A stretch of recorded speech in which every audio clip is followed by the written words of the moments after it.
Hello guys, welcome to our channel Power of Movie Lover and this is Venki. Vijay Deverakonda Kingdom movie box office దగ్గర first మండేలోకి enter అవగా Monday test pass అయిందనే చెప్పాలి. అయితే Telugu states లో మాత్రం బాగా డిసప్పాయింట్ చేసింది ఈ ఫిలిం. చాలా చోట్ల డెఫిసిట్ షేర్లు కూడా పడ్డాయి. హరియర్ విరమలు డెఫిసిట్లు చూడడానికి 6th డే టైం పట్టింది. బట్ ఈ మూవీకి అన్ఎక్స్పెక్టెడ్ గా ఫస్ట్ మండేనే డెఫిసిట్లు చూడక తప్పలేదు. అండ్ కంటిన్యూస్ గా 1 crore షేర్ ని 4 రోజులు మాత్రమే అందుకుంటూ 5th డే మిస్ అయింది ఈ ఫిలిం. మెయిన్ థియేటర్స్ లో కొన్ని పక్కన పెడితే చాలా థియేటర్స్ వరకు డ్రాప్ అయ్యాయి. ఇక ఈవినింగ్ అండ్ నైట్ షోస్ కి పడ్డ రైన్స్ కూడా ఒకంత ఎఫెక్టివ్ గా సర్ప్రైజింగ్లీ తమిళనాడు ఓవర్సీస్ లో మంచిగా పర్ఫార్మ్ చేసింది ఈ ఫిలిం. వరల్డ్ గా 1 crore షేర్ ని 2 కోట్ల గ్రాస్ ని దాటిందంటే కూడా రీజన్ ఇదే. డే 4 తో పోల్చితే డీసెంట్ హోల్డ్ ఉన్నా కూడా సినిమాకి పెట్టిన బడ్జెట్ పట్టి చూస్తే ఇది ఏమాత్రం సరిపోవు. కట్ చేస్తే ఇదే టైంకి ఇదే ఇయర్లో రిలీజ్ అయిన హిట్ 3 మిక్స్డ్ టాక్ తో కూడా తెలుగు స్టేట్స్ లో 11 రోజుల పాటు 1 crore కి తగ్గని షేర్ ని కలెక్ట్ చేస్తూ దుమ్ము లేపగా ఓపెనింగ్ డే నుంచి ఏ రికార్డ్ తీసుకున్నా కూడా నాని పేరు మీదనే ఉండడం విశేషం. వీడి నెక్స్ట్ మూవీ 2026 మార్చిలోపు రాకపోతే ఫుల్ రన్ రికార్డ్ కూడా నాని పేరు మీదనే వస్తుంది. చూడాలి మరి ఏం జరుగుతుందో. సో లేట్ చేయకుండా కింగ్డమ్ 5 days కలెక్షన్స్ ఎంతో ఈ వీడియోలో మాట్లాడుకుందాం. అంతకంటే ముందు ఒక చిన్న రిక్వెస్ట్, మన ఛానల్ ని కొత్తగా ఎవరైనా విజిట్ చేస్తుంటే ఒకసారి ఛానల్లోని కంటెంట్ చూసి నచ్చితే సబ్స్క్రైబ్ చేసుకొని మాకు సపోర్ట్ చేయండి. అండ్ వీడియోని లైక్ చేసి మన స్టెప్స్ ని ఫాలో అవడం మాత్రం మర్చిపోద్దు. ముందుగా తెలుగు స్టేట్స్ విషయానికి వస్తే తెలుగు స్టేట్స్ లో డే 5 9 లక్షల వరకు షేర్ ని కలెక్ట్ చేయగా ఇందులో 42 లక్షలు నైజాం నుంచే వచ్చాయి. ఇక సీరియడ్ ఆంధ్ర బాగా డౌన్ అవగా 5 days షేర్ నైజాంలో 11.4 కోట్లకి చేరుకుంది ఇంక్లూడింగ్ జీఎస్టీ.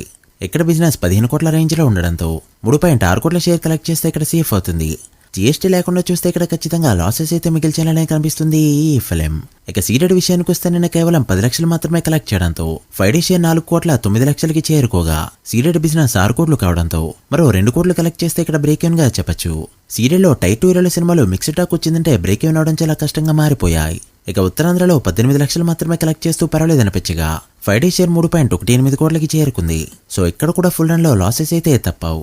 ఇక 5 days కి గాను ఈస్ట్ లో 1.7 కోట్లు, వెస్ట్ లో 1.2 కోట్లు, గుంటూరులో 1.74 కోట్లు, కృష్ణాలో 1.4 కోట్లు అండ్ నెల్లూరులో 92 లక్షల వరకు షేర్ కలెక్ట్ చేసిన ఈ ఫిలిం ఒక ఆంధ్ర వరకే చూసుకుంటే 10.2 కోట్ల వరకు షేర్ ని 5 days లో అందుకుంది. ఆంధ్రలో బిజినెస్ 15 కోట్లు కావడంతో మరో 5 కోట్లు కలెక్ట్ చేయాల్సిన అవసరం అయితే ఉంది. అలా కింగ్డమ్ 5 days కి గాను తెలుగు స్టేట్స్ లో కలెక్ట్ చేసిన షేర్ 25.7 కోట్లకి చేరుకోగా గ్రాస్ 42 కోట్ల రేంజ్ లో ఉంది. తెలుగు స్టేట్స్ లో బ్రేక్ ఈవెన్ టార్గెట్ 36 కోట్లు కావడంతో మరో 15.5 కోట్ల షేర్ ని కలెక్ట్ చేస్తే ఇక్కడ హిట్ గా చెప్పొచ్చు. ఇక కర్ణాటక రెస్ట్ ఆఫ్ ఇండియాలో జరిగిన 7 కోట్ల బిజినెస్ కి గాను డబ్బుడు వర్షన్స్ తో కలుపుకుని ఓవరాల్ గా 3.7 కోట్ల షేర్ అయితే కలెక్ట్ చేసింది. ఇక ఓవర్సీస్ లో జరిగిన 9.5 కోట్ల బిజినెస్ కి గాను 8.4 కోట్ల షేర్ ని కలెక్ట్ చేసిన ఈ ఫిలిం బ్రేక్ ఈవెన్ కి మరో 1.1 కోటి షేర్ కలెక్ట్ చేస్తే చాలు. సో అలా కింగ్డమ్ మూవీ 5 days కి గాను టోటల్ వరల్డ్ గా కలెక్ట్ చేసిన షేర్ 37.8 కోట్లకి చేరుకోగా వరల్డ్ గ్రాస్ 72 కోట్ల రేంజ్ లో ఉంది. Movie world break even target 53.5 కోట్లు కావడంతో మరో 15.7 కోట్ల షేర్ ని కలెక్ట్ చేస్తే మూవీని హిట్ గా చెప్పొచ్చు. ఈ రోజు నుంచి 1 crore షేర్ ని కంటిన్యూస్ గా కలెక్ట్ చేసిన కూలీ వార్ 2 వచ్చేలోపు 10 కోట్ల షేర్ మాత్రమే రికవర్ అవుతుంది. సో అలా చూసినా కూడా ఎబే యావరేజ్ గానే ఎండ్ అవుతుంది ఈ ఫిలిం. చూడాలి ఎంతవరకు హోల్డ్ చేస్తుందో. మీరేమనుకుంటున్నారో కామెంట్ చేయండి. So guys that the video. ఇది Kingdom 5 days total world box office report. ఈ మూవీ ఫుల్ రన్ లో ఎంతవరకు వెళ్తుంది అనుకుంటున్నారో కామెంట్ చేసి వీడియో నచ్చితే లైక్ చేసి మీ ఫ్రెండ్స్ ఫైల్ నంబర్స్ కి షేర్ చేయండి. మరొక ఇంట్రెస్టింగ్ వీడియోతో మళ్ళీ కలుద్దాం. అప్పటి వరకు signing off power of movie lover. Thank you.